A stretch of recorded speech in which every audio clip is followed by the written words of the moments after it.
How to install Slack app in your laptop. First of all, you have to open up the Microsoft Store in your laptop.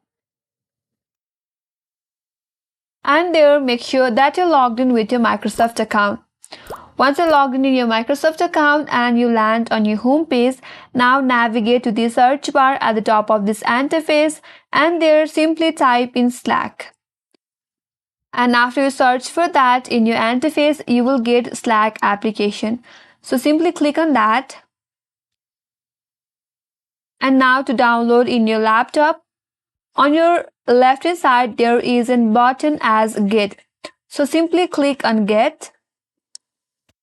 Now depending upon your internet connection in your laptop, it might get some time to get downloaded in your device. Once the download is complete, you can simply install and open and set up the Slack application in your mobile device.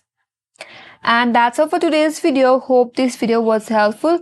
And if you're new to our channel, make sure to subscribe and do not forget to like, comment and hit that notification bell icon.